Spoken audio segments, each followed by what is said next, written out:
I am not giving up on my dreams, my goals, my aspirations, even though things did not go according to plan.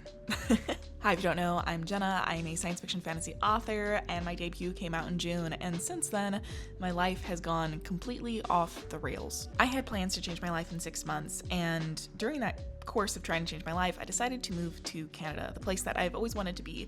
This was prompted by me losing my corporate job that I'd had for 3.5 years with basically zero notice, and by the idea of, hey, I've been working so hard for someone else's life, why don't I work even a fraction of that for me? And so that's the journey I've been on. However, getting here was a lot more complicated, and I'm just now starting to feel like things are beginning to settle.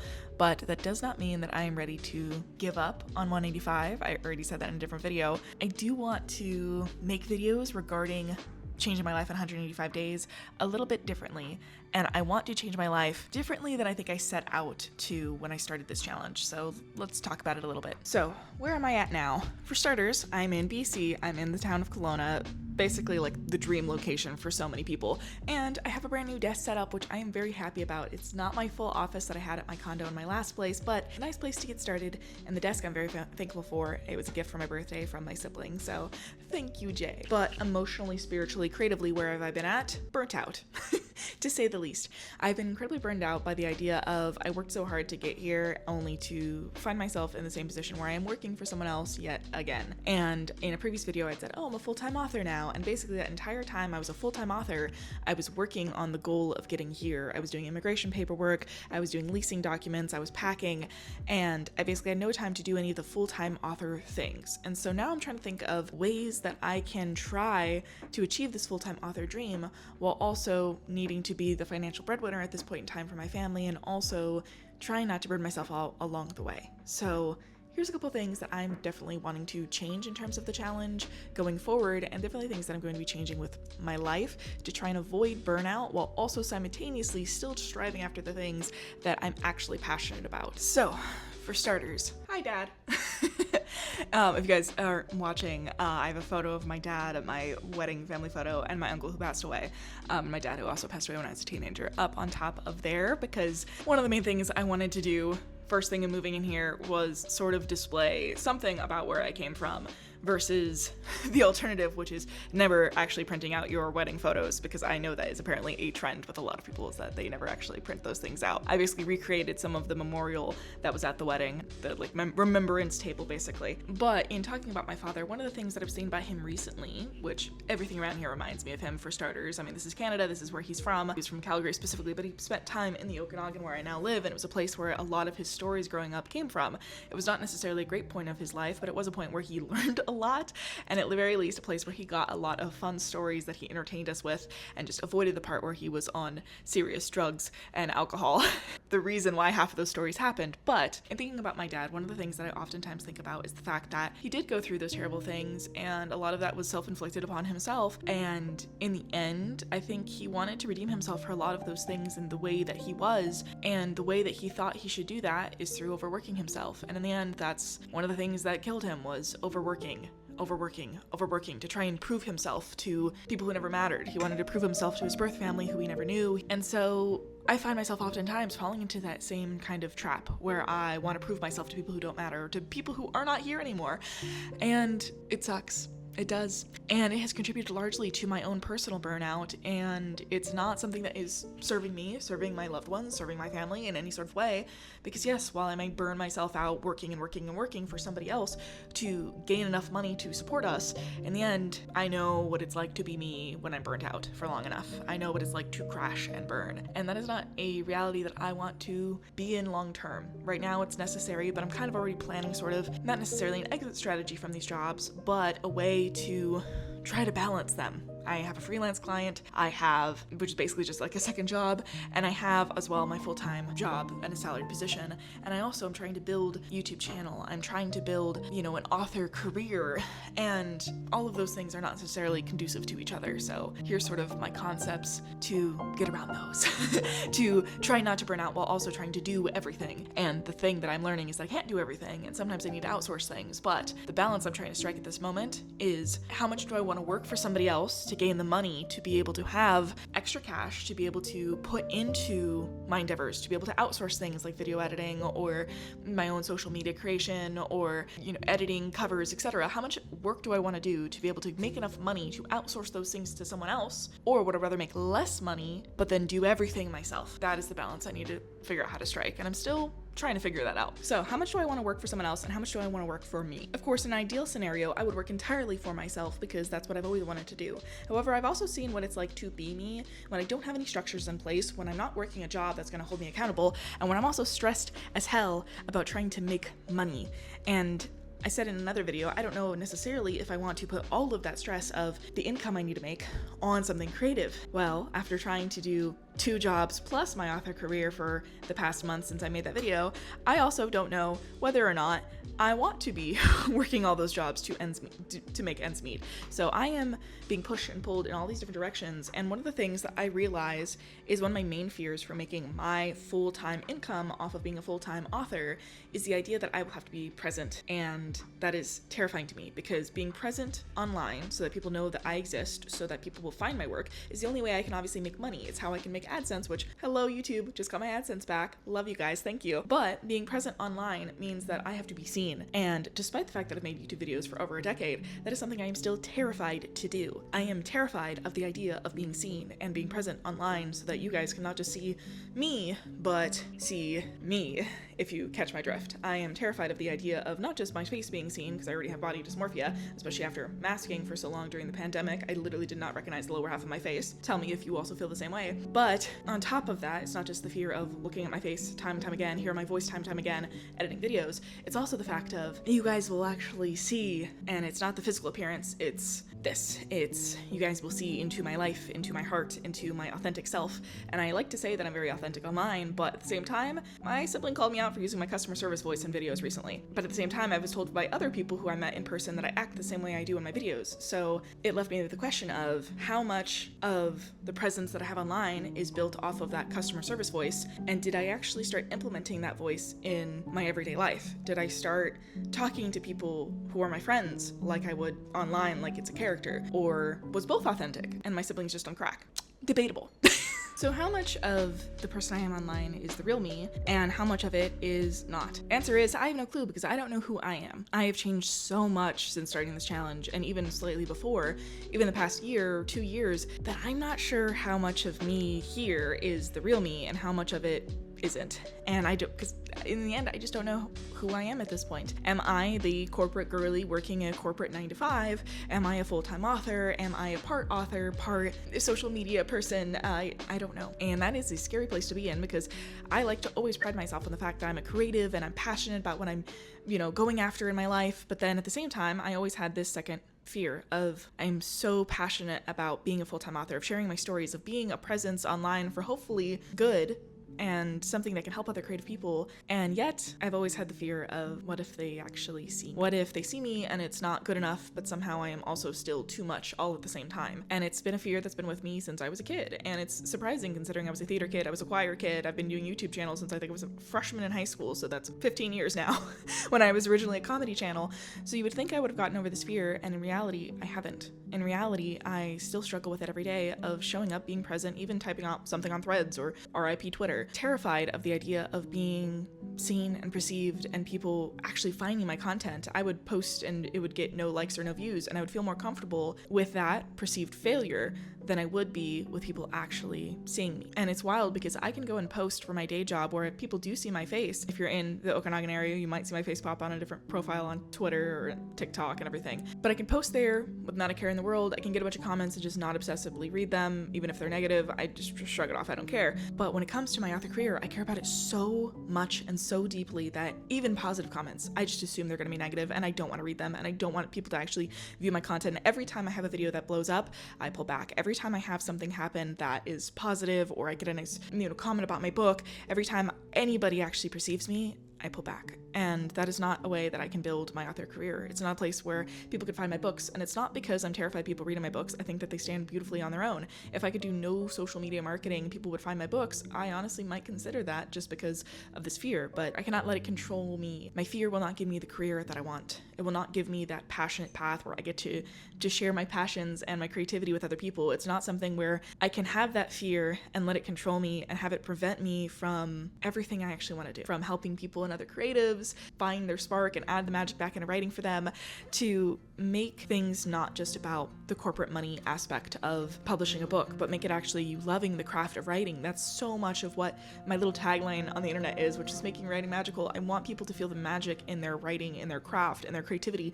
I want to put that spark back in it that corporate capitalism has stolen. And I can't do that if I'm so afraid of showing up and being seen. The second a video breaks out of the threshold of like 300 views, I'm terrified. I might be proud of myself, but I'm also slowly shrinking and disappearing. And that's not fair to anybody. Least of all myself, or my dad, who overworked himself with the idea and concept that I would have a better life, and kind of stabbed him in the back a little bit by coming back to Canada, considering he wasn't a big fan of being here, but it's mostly because he didn't like the cold. I love the cold. Sorry, Dad. So my goal is to reset, sort of my brain for this challenge, reset my creativity. I've obviously reset my space already, and reset sort of my relationship with day job, client work, and other things like that. One of the things I think I've also decided is that I will most likely, after the current client that I have, I will not be taking any more social media, branding, or website design clients. There was a lot that I had to cancel on people. I had to refund people. Other people asked for refunds from me because of things in their own personal life or mine. And I just took it as a sign that after the current client that I have, the two that I have, I'm probably not going to be offering these services for a time, just because I am very burnt out on this work from doing it for my day job for so long. I did my last one where I was building logos, websites, and doing social media for people with daily posts across like 15 different accounts for the past 3.5 years. And then also trying to do it for myself. And now I'm obviously doing it for one client that I just got them, so I'm gonna stick it out for them. And then I have one website brand client that at the very least it's just a set amount of time, I finish it, and then it exists, and then I move on. Right now I need that other client who I'm doing their social media for, so I will be keeping them for a time, and then potentially either passing them off to somebody else, or my sibling maybe, if they still want to work in that line of work. But for right now, I am so burnt out with it, and I have to obviously do it for this client to make money. I have to do it for my day job to be able to again make money to support myself and my family. But after this, I will probably be stepping back from that just to try and give my brain a much needed reset in terms of social media management, because I need to get comfortable with doing it for me before I do it for anybody else. I need to get comfortable with the idea of showing up and being present for me first, because showing up for other people, doing this work for other people, and then using it as an excuse to not do it for me is only going to hamper my creativity and hamper the career that I want to build, where people actually find my books and read them.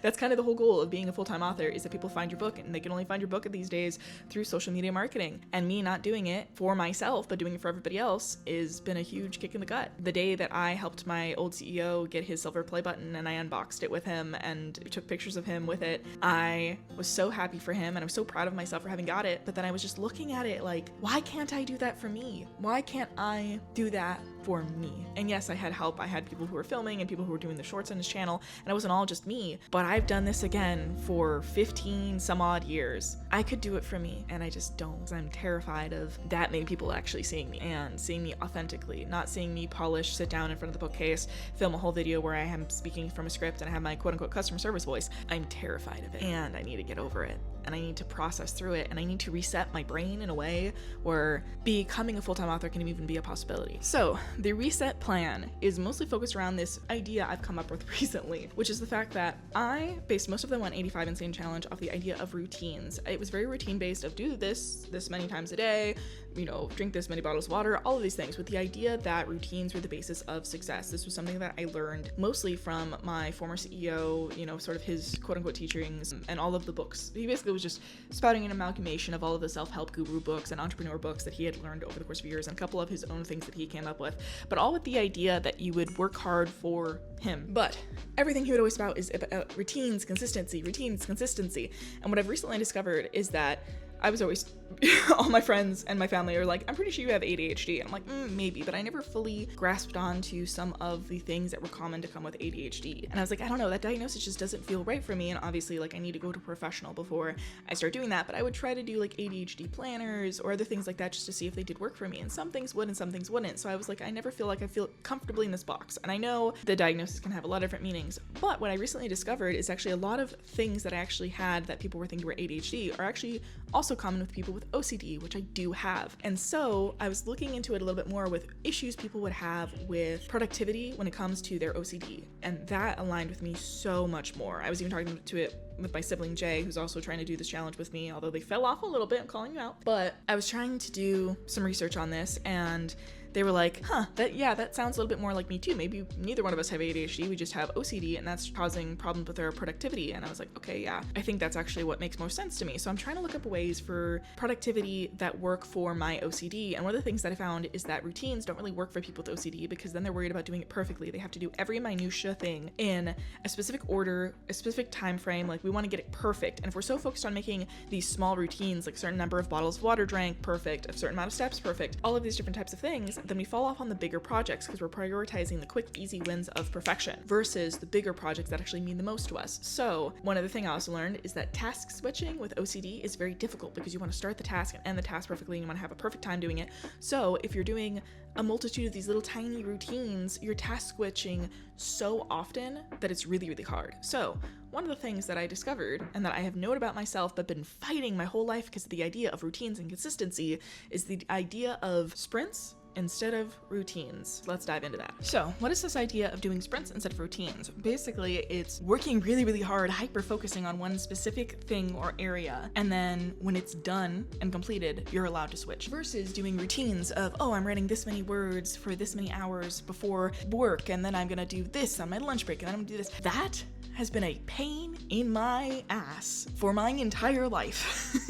I remember specifically when I was working at Bookstore That Shall Not Be Named. When I was working there, one of the things that I loved about that job is that I would have Mondays and Wednesdays off. Those were slow days, and originally they were days that I had at school when I was also doing college on top of part-time work. And so I just kept telling them those are the days I still went to work, even though I definitely did not go to work those days or did not go to school those days. But those were just the days that I gave myself off because that's the only way I could figure out how to get a set schedule in terms of days I would have off to dedicate fully to writing. And so those are the days when I would just knock out so much stuff. I would spend basically all of Mondays writing. I would get 10K word days most Mondays. And then Wednesdays, I would dedicate it entirely to YouTube videos, to scripting, and to filming, and to editing videos. And then if I had another day off, I would use that for other social media things like Instagram. And that worked so much better for me. Oh my god. That was the backbone of me being consistent on YouTube at all when my channel was first starting to grow in like 2018 through start of 2020. That was the schedule that I had, is that I was no longer doing schools on those days, and I would just dedicate it fully one day, hyper focus on a specific task, and that way I wouldn't have to stop to do things for work in the middle of my hyper focus day on a specific project. Of course, working in corporate America, that was a thing that I was no longer allowed to do. I had to work 8 hours, 8.5 technically, because I would get a 30-minute unpaid lunch break. So I'd work 8:30 to 5 every single day, Monday through Friday, and I would not get paid if I had to leave. If I had an app that literally tracked my location on my phone. I had to be present. I had meetings. I had different things like that where I had to be constantly plugged in to my computer and sat just at my desk, unable to do anything Monday through Friday. And then if I had anything on the weekend that I needed to do, like basic things like go on a date with my husband or be able to do groceries or to clean up the house, I was doing those on the weekends. So when was my time to hyper focus on work? For like maybe 2 hours before work if I could wake up early enough, which was something I started to do towards the beginning of the 185 challenge, and right before it was I had that schedule going on where I'd wake up around 5 and then I would write before 8:30 when I would have to clock in for work on the app on my phone. Now though, that's not necessarily a problem for me because I have a salaried position, and they said basically as long as you work 40 hours, it doesn't matter to us when you work, as long as you show up for the events, which I'm probably gonna be late for one as I'm filming this video right now. So I'll take you guys with me as we go. Or I might save it for a vlog. Let me know what you guys would prefer if you want to see like these talk down videos with B-roll from the different places I'm going, or if you would just see dedicated vlogs. I can also do both. This place is gorgeous enough that I will have enough B-roll footage of enough places that I'm going to give you both. But let me know down below. Now I can kind of try at the very least to set up my schedule in my life where I can have dedicated days where I am hyper focusing on a specific task. Of course, with the events that I go to, I have to go to 2 a week for work. That might be a little bit harder in terms of those days when I have to go out and about, but for the most part, I can try to make my own schedule now. There's some meetings that I have like one once a month, but other than that, I get to make my own schedule and it's salaried. So I can work until midnight if I want to. I can work at 3 a.m. if I want to. It doesn't matter. As long as I'm not texting people in the middle of the night, it doesn't matter. People have their work phones, and when they're clocked off, they don't look at this. So I am also struggling to not look at it. I have them set down here on the, I have 3 phones now. If you're wondering, I have client, I have full-time job, I have my phone. So I'm always plugged in. That's another thing, another topic completely. But yeah, that's the thing I'm thinking of, is instead letting myself hyper-focus and leaning into my OCD and my hyper-focusing, needing to just do one thing to completion and then just saying it's done, versus doing, I'll do a little bit of writing here, then I'll do a little bit of YouTube, maybe I'll make an Instagram post. That is too much task switching. I just need to dedicate an entire day to a specific task, and if it's a monthly thing I need to do, just dedicate 1 day out of the month to it. If it is a weekly task, dedicate 1 day out of the week to that specific task. And if it's a smaller task, I can maybe start switching between them, but for the most part, I need to be doing things in sprints and not routines, and that's something I want to try. I'm not gonna say that it's a success yet, I haven't given it a try, but it's something that I do want to try. And one of the ways that I want to try this is in terms of challenges. And so we were talking on the Discord a little bit for the 185 Insane Challenge about doing our own version of 24-hour novel challenge, because when that was happening, I was moving. I missed it completely, but it was one of the things that I wanted to do for the challenge, but I made the rules for the challenge originally before I was laid off, before I knew how to move, basically, right? So we're gonna do our own version of that. If I get this video up before then, I'll link the Discord down below. I'm gonna do that anyways, but you can join us for the 24-hour novel challenge. If you miss it though, guess what? We're gonna be doing monthly challenges, because that is a way for me to hyper focus on a specific area, just writing and getting as many words down as possible, as many scenes done as possible, so that I can then move on and work on other things without feeling like, oh, I need to write a certain amount of words per day. This is still something and a nice goal I have, and it's something I would ideally do every single morning. However, if there's days when I have to be out late for an event and I don't get back till midnight from an event for work, I'm not gonna wake up at 5 a.m. and do writing. I'm not. So if I'm basing this whole idea off of this routine, but then things like my OCD wants sprints, not routines, if I'm basing it off of my work, it changes my routine all the time on the basis of when these events take place, I don't know how I'm supposed to maintain those routines with my OCD. It does not like it. We're gonna be doing monthly challenges on the 185 Discord, so do show up there, because guess what? I'm gonna be doing live streams and sprints and things on the Discord. So I'm also gonna wanna do monthly live streams or productivity sprint streams or just regular sprints, whatever it is, on this channel as well. That's something that has been on my to-do list for like forever. So I do wanna do monthly ones on here, but for challenges, if you wanna join us, get a bunch of words done, work together, we're gonna be doing monthly different types of challenges in the Discord. So make sure to join us over there. Another thing that I'm doing to reset, I have right here on my iPad, I have basically been developing on Todoist. This is not sponsored, but this is the only free app that I could find that would basically make me a digital version of my Kanban board. These are for bigger things that are a little bit more static. This is all the stuff I actually have to do before the end of the year. I'm freaking out a little bit, which is why I needed to break them down into a little bit more specific tasks and then put them on a digital format, because with me sprinting, I'm gonna get some things done a lot quicker. I'm not gonna get things done a little bit slower. And so the idea and the concept is to do the Todoist app and break that down by month, because this is just till the end of the year, so I don't have things necessarily in order. I don't have things with like smaller tasks that are part of a bigger project. I don't have word count goals on here. It's just mainly like the bigger things, just to see some sort of movement in front of me. But Todoist, it can have routines that I can cycle through that are daily, weekly, monthly, and then also at the same time I can organize things based off the month to do them, and then I can just click and drag if I didn't do them that month to the next month to keep myself a little bit more organized. And because I now have this desk with this riser on the side of it, I can just open up my iPad and see a to-do list that's already built in there, versus doing it in my physical journal right here and wasting a lot of pages doing just for the routines that I do like to keep, like my step count and my word count and things like that. It'll save me some physical pages, it'll save me some sticky notes, and so I organized that the other day, and my idea with this is so I can actually track specific projects over specific months, and then I can organize them better, because I now have deadlines for the next year on the books that I need to do. My wonderful now editor, also beta, also formatter, and everything, proofreader, I'll leave their stuff linked down below. They are incredible. I loved working with them on the first book, and because they now know the world, it's just easier if I just work with them on the spin-off novellas and on the multiple other books in the series The Divided Gods, which is my debut. It's just easier to work with them and not have to go and seek out different editors and proofreaders and all of these other things. So I already kind of had this thing going with the cover artist for the series as well, because I wanted to keep all the art the same, where for the artist, I'm just the regular. Whenever I have a new cover that I can afford, get on another payment plan, and I jump on it and we do the work. But with Elle specifically, because they are a proofreader, an editor, or formatter, etc., and they also basically do like a manuscript critique now. They used to do beta reading, but they kind of like changed that a little bit recently. I'm just basically going to be getting on a monthly payment plan with them so that we can just make it easier for me to pay every single month for several months to go over all of the novella spin-offs in the spin-off series to The Divided Gods, as well as the main first arc of The Divided Gods, because I want to do rapid release next year, and I'm already one novella is with them. I'm a couple chapters into the second novella. There's 7 total in that series, and then there's 4 books in arc 1 of the Divided God saga. And so book 1 is already obviously out. Book 2, I am over halfway done with that. So Elle, though, obviously has their clients. I'm not paying for like their full-time. I don't have that kind of money to pay them a full-time income, right? But they have specific slots that they open that they've now saved for me, which means I need to get them specific manuscripts in a specific time frame, which means I have deadlines now that are not self-imposed, which means I know I'm going to listen to them a little bit better. So I have to really get on top of my stuff, which is why I have the Todoist app set up on the iPad.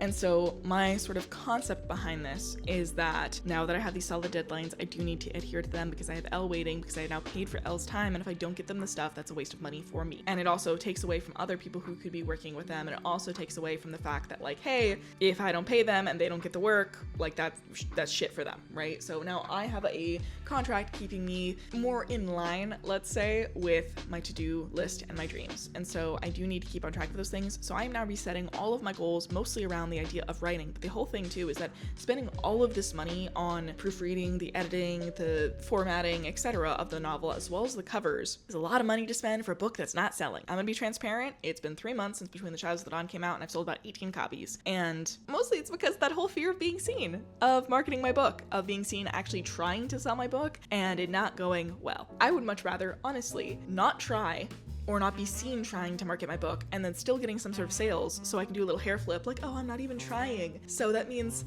you know, if I'm not even trying, then imagine what would happen if I did try. Yeah, imagine what would happen if I did try. Hello, Jenna, get with the program. If you did try, you would sell more books and you could be a full-time author. Hello. God, my brain works in mysterious ways. So my hope, my plan, my dream is work with Elle on that timeline, rapid release, but then be present at the same time, be seen online trying, and get over the fear of being seen trying to be able to start my full-time author dream. But that also means that I have to balance the day job to make enough money to pay Elle and for the cover art, and then simultaneously market the book at the same time, which is where I'm hoping the sprints will come into play and help. So with all of this in mind, what am I hoping for and what am I scared of?